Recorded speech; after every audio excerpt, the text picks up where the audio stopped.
ఇది మెయిన్. కాబట్టి వేరే దాని మీద నాకు దృష్టి ఉంటుంది. ఓకే, పవన్ కళ్యాణ్ గారు మిమ్మల్ని ఆహ్వానించడం, ఆవిడ మా పార్టీలో ఉంటే బాగుంటుంది, రాజకీయ ఎత్తుగడ లేకపోతే మీ మీద ఉన్న అభిమానంతో అన్నారనుకోవచ్చా? అంటే పెద్దగా ఆలోచించకుండా అనేసి ఉంటారని అనుకుంటున్నాను. ఓకే, ఎందుకంటే నేను క్యాండిడేట్గా కాకముందంటే వేరేగా ఉన్నాను. నేను ఒక పార్టీలో ఉన్నాను, రెండు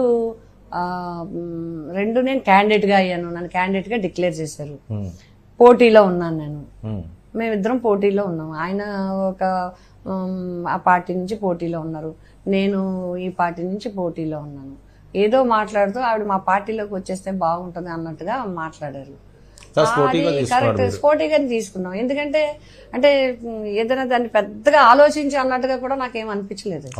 అలా అనకూడదని కూడా పాపం ఆయన తెలియదనే నేను అనుకున్నాను. ఇంకొక విషయం మేడం, మీ దాకా వచ్చిందో లేదో, 5వ తేదీన పిఠాపురానికి చిరంజీవి గారు వచ్చి పవన్ కళ్యాణ్ తరఫున ప్రచారం చేస్తున్నారట. ఆ ఎఫెక్ట్ ఏమైనా మీకు ఉంటుందా? చిరంజీవి గారు వస్తారని నేను అనుకోవట్లేదండి. నెంబర్ 1, ఆ మెగాస్టార్ అన్నయ్య గారు వస్తారని నేను అనుకోవట్లేదు.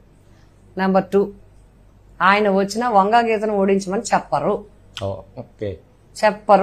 నాకు ఆ నమ్మకం ఉంది ఆయన మీద. ఎందుకంటే నేను ఆయనతో పనిచేశాను. అంతకుముందు ఫ్యాన్ గాని, అంతకుముందు నేను ఏ క్యాడర్లో ఉన్నా నేను ఆయన దగ్గరికి వెళ్ళి బ్లడ్ ఇచ్చాను. పవన్ కళ్యాణ్ గారు రక్తం పంచుకు పుట్టిన తమ్ముడైతే, రక్తం పంచి ఇచ్చిన డొనేషన్కి, ఆయన ఆశయానికి రక్తం పంచి ఇచ్చిన చెల్లెలు నేను, సోదరుని నేను.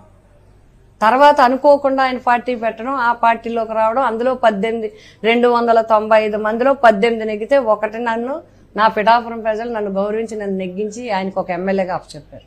ఆయనకి నా వర్క్ గురించి తెలుసు, నా మాట తీరు తెలుసు, నా పద్ధతి తెలుసు.